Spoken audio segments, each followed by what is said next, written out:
Ang mga lahi ng mga anak ni Noe. Ika-10 kabanata. Ito ang salaysay tungkol sa mga pamilya ng mga anak ni Noe na sina Shem, Ham, at Japhet. Nagkaroon sila ng mga anak pagkatapos ng baha.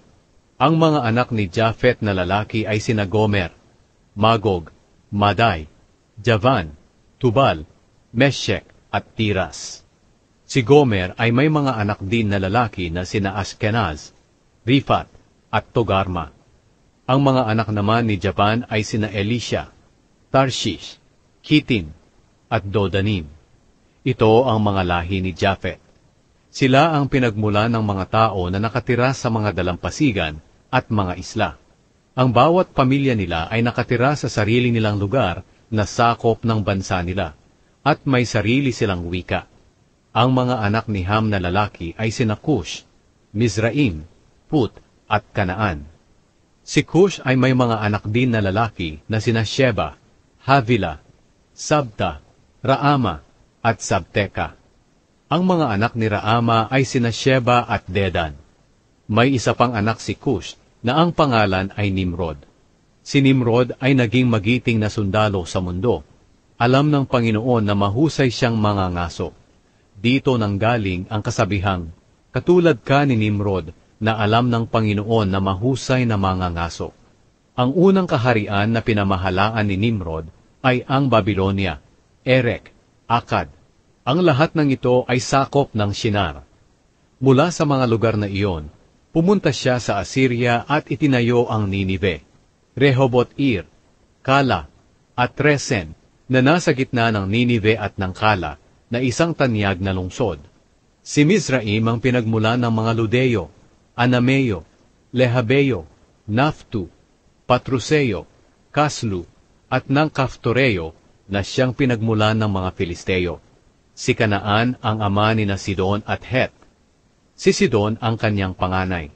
Si Kanaan ang siya ring pinagmula ng mga Jebuseo, Amoreo, Gergaseo, Hiveo, Arkeo, Sineo, Arbadeo, Zemareo, at Hamateo.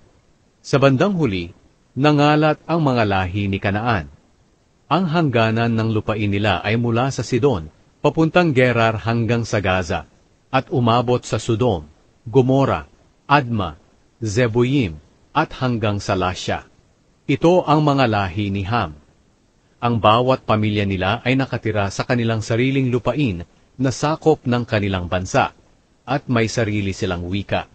Si Shem na nakatatandang kapatid ni Japhet ang pinagmulan ng lahat ng Eber. Ang mga anak na lalaki ni Shem, sina Elam, Ashur, Arphaxad, Lud, at Aram. Ang mga anak ni Aram, sina Uz, Hul, Geter, at Meshek. Si Arphaxad ang ama ni Shela, at si Shela ang ama ni Eber. May dalawang anak na lalaki si Eber. Ang isa ay pinangalan ng Peleg. Dahil noong panahon niya, ang mga tao sa mundo ay nagkahati-hati. Ang pangalan naman ng kanyang kapatid ay Joktan. Si Joktan ang ama ni na Almodad, Shelef, Azarmavet, Jera, Hadoram, Uzal, Dikla, Obal, Abimael, Sheba, Ophir, Havila, at Jobab. Silang lahat ang anak ni Joktan. Ang lupaing tinitirhan nila ay mula sa Mesya at papunta sa Sefar, sa kabundukan sa silangan. Ito ang mga lahi ni Shem. Ang bawat pamilya nila ay nakatira sa sarili nilang lupain na sakop ng kanilang bansa, at may sarili silang wika. Ito ang lahat ng lahi ng mga anak ni Noe, na nasa iba't ibang bansa. Sa kanila nagmula ang mga bansa sa buong mundo, pagkatapos ng baha.